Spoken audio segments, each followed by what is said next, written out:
Good morning बच्चों and today topic is the banking crisis in India. Bank, you know what is the bank? Bank is an institution which deal with the money. We deposit the money into the bank and on that basis bank lend the money. Earlier we have discussed in earlier chapters. Another chapter, the relationship of the bank. उसमें मैंने हम लोगों ने discuss किया था bank as creditor and debtor. On that basis, if we deposit the money, the depositor play the role of the creditor and bank play the role of the debtor. Bank also play the role of the principal agent. Bank is the agent as the representative of the depositor. The person who was having any relation, either depositing money, lending money, he is the principal and bank is playing the role of the agent. Bailey Baller, when we are keeping the valuable goods in the locker into the bank, it is the prime responsibility of the bank to keep safely that valuable goods. If anything happen, it will be the responsibility of the bank to pay the damage amount to the person who is keeping that valuable goods. So many things. All the relation in social life, total relations, एक depend करता है trust, the belief. Trust and belief is the core of the relationship. So in between the bank and the people, there is a trust. We are depositing the money into the bank. The bank will keep it safely. Yes, we know as a depositor, the bank will lend that money to any person and businessman who need.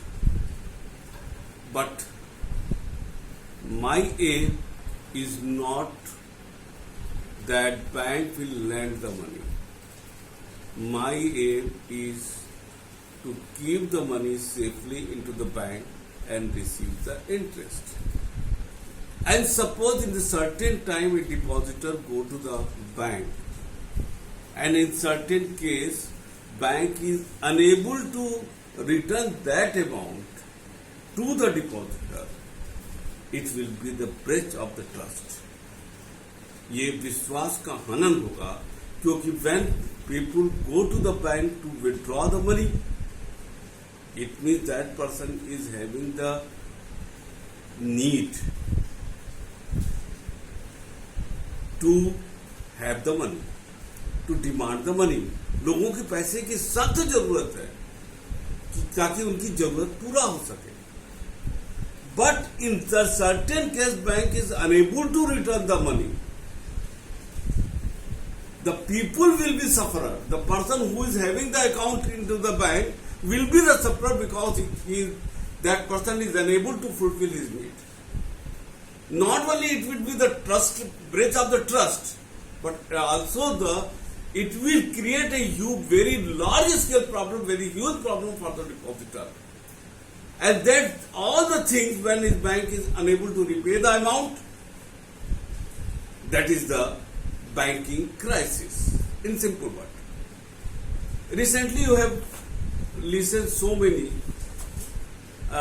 news in the channel and paper that so many banks have failed and the Reserve Bank of India as a monetary authority took a very strict step to ban the working of the bank.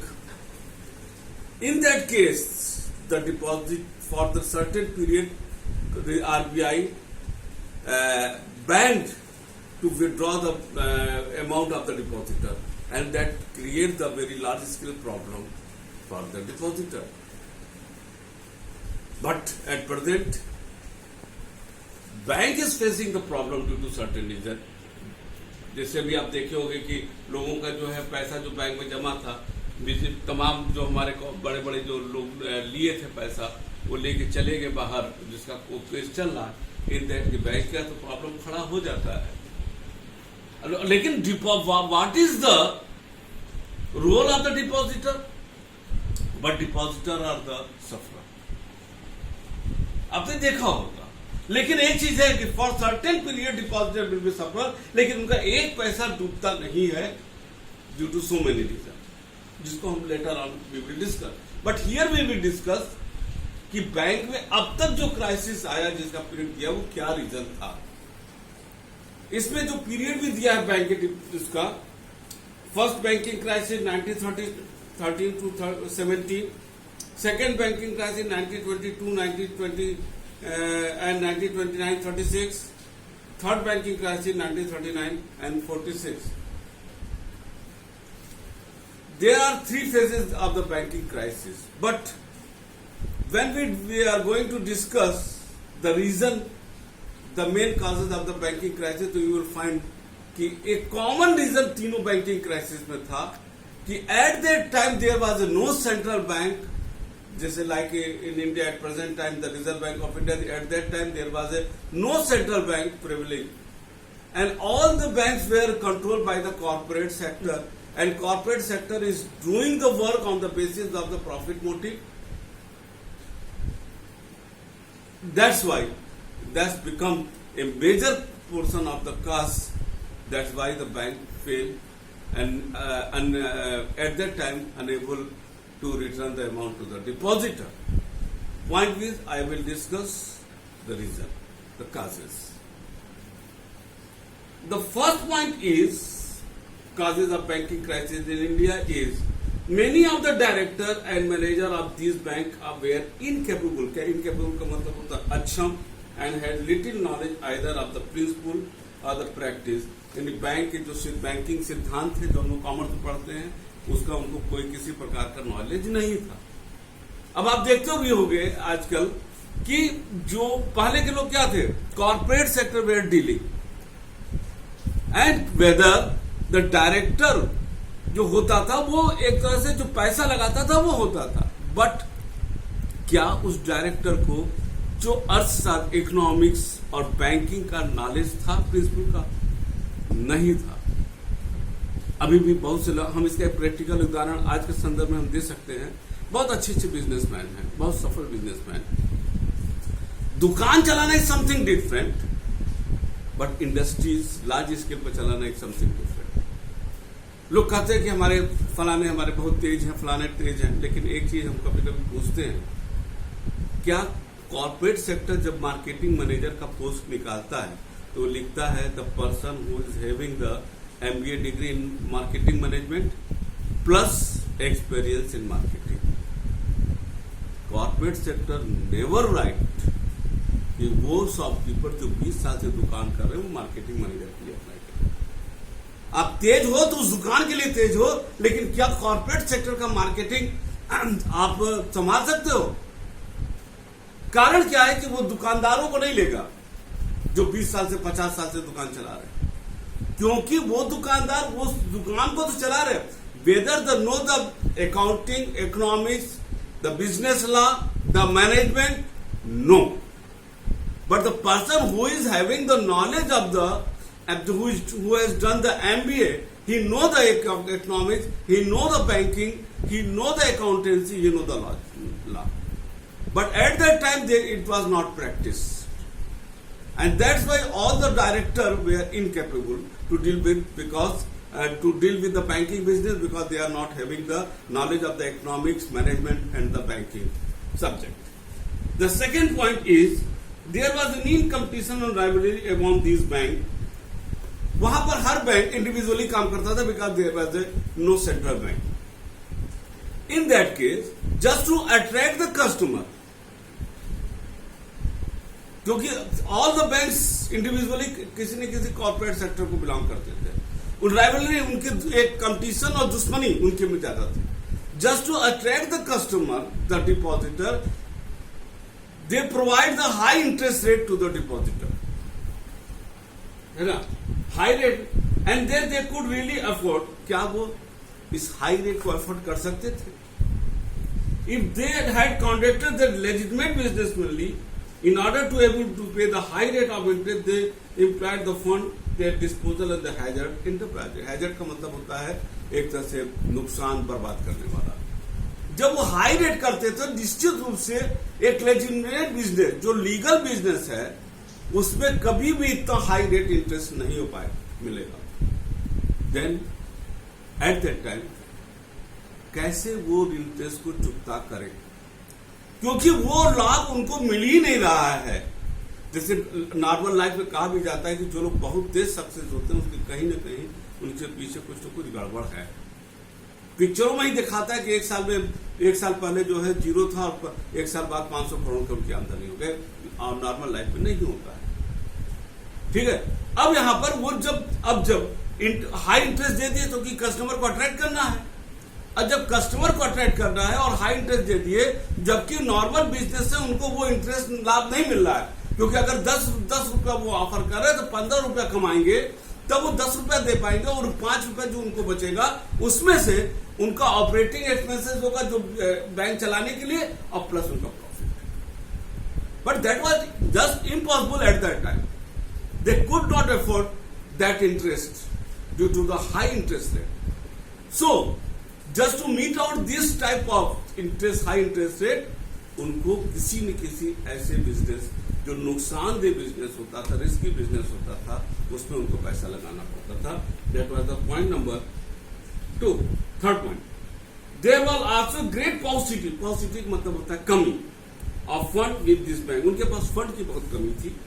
They mostly depend upon the deposit which could be use only for giving short term loan and advance. तो वो क्या करते थे, सारा पैसा दे देते थे, और जो पैसा वापस करने का पॉइंट आता था वो इस पर रखते थे कि जब हमारे पास डिपॉजिट आएगा उससे हम शॉर्ट टर्म लोन या डिपॉजिटर का पैसा वापस करेंगे। माने कोई रिजर्व फंड मेंटेन नहीं था। But most of this big bank had locked up to large proportion of their deposit in industrial investment when their deposit. अब वाई, अब देखो फिर से हम रिपीट कर रहे हैं, क्योंकि उन्होंने ज्यादा जो पैसा है वो बड़े बड़े इंडस्ट्रीज को लोन दे दिया लॉन्ग टर्म पर। लॉक मतलब उन्होंने वो लॉक हो गया, वो पैसा फंस गया। अब वो पैसा किसका था जो इंडस्ट्रीज हाउसेस को दिया था, वो डिपॉजिटर का था। And when at the time depositor were coming to withdraw their amount, पैसा नहीं मिलेगा। और बैंक की पॉलिसी इस समय ये थी कि जो डिपॉजिटर पैसा जमा करने आएगा वही पैसे से जो डिपॉजिटर पैसा मांगने आएगा वो हम वापस कर देंगे। क्या हमेशा ऐसा हो सकता था? अगर मांगने वाले ज्यादा आ गए और डिपॉजिट कम हुआ तो निश्चित रूप से जिनको हम पैसा नहीं दे पाएंगे वो पैनिक क्रिएट करेंगे और वो कहेंगे साहब बैंक पैसा वापस नहीं कर पा रहा है और bank were in crisis. That was the point number 3। And their depositor become frightened and they found their resources inadequate and finally gave. 4. Most of these banks were also locked up in large sum speculative dealing in silver, pearls, hiramoti and other commodity. Hence, when depression set in, they had to suffer huge losses and as a result of this they had to close their door. Speculative business हमने 50 बार class में discuss किया होगा। Avoid किया जाता है speculative business में, हवा हवा में बात नहीं किया जाता है, धरातल में बात किया। हम भी स्पेकुलेटिव बिजनेस में लगा दिए कि रेट बढ़ेगा तो ये इतना हमको मिल जाएगा, रेट बढ़ेगा तो मिलेगा। लेकिन कभी आपने सोचा है, उन लोगों ने उस समय सोचा था कि रेट घटेगा तो क्या होगा? क्योंकि always be focus on the profit, loss को अगर रेट गिरेगा। कभी कभी ज्यादातर ऐसा होता भी था, डिप्रेशन आ गया, डिमांड है ही नहीं मार्केट में, और इन दैट केस अगर डिमांड नहीं है तो अब स्पेकुलेटिव बिजनेस में फंस गया है, हाई प्रॉफिट के चक्कर में वहां फंस गया पैसा। और जब आप डिप्रेशन आ जाता है, उसका रेट बुरी तरह गिर जाता है, तो जो लोगों ने पैसा लिया है they were unable to return the amount. और तब क्या होगा आप लोगों ने समझ लिया होगा क्या होगा। एक पॉइंट ऑफ 5वां, for the very low cash reserve were kept by this bank. Even the liquid assets for many bank were small and precarious, they were hopelessly inadequate to serve the purpose. country like India where the banking habit where still for banking habit is still from being the development माने लोग उस समय bank में पैसा ज्यादा रखते ही नहीं थे, हैबिट नहीं था। अब उसका परिणाम क्या होता था कि रिजर्व, अभी हमने पढ़ा भी होगा कि बैंक एक certain percent investment of bank में सर्टेन परसेंट अपने पास रखता है एज ए कस्टमरी कि so that at the time of the demand of the depositor bank में return the amount, but at the time the bank keep the very low ratio in the reserve, so that create a problem because so many maximum return a proportion of the people were not having the account in the bank because people are not habitual to keep the bank account into the bank. That will create the problem and bank unable the return the amount back. That create the panic and bank the trust of the bank bridge टूटता था। आज ये point बता दी, कल आगे हम लोग discuss करेंगे कि नेक्स्ट क्लास में नेक्स्ट क्लास में हम लोग फर्दर पॉइंट डिस्कस करने के बाद हम इसके प्रेजेंट टाइम में जो यहाँ बैंकिंग क्राइसिस आया है उसको रिजर्व बैंक ने कैसे हैंडल किया उस पर डिस्कस करेंगे। तब तक के लिए थैंक यू।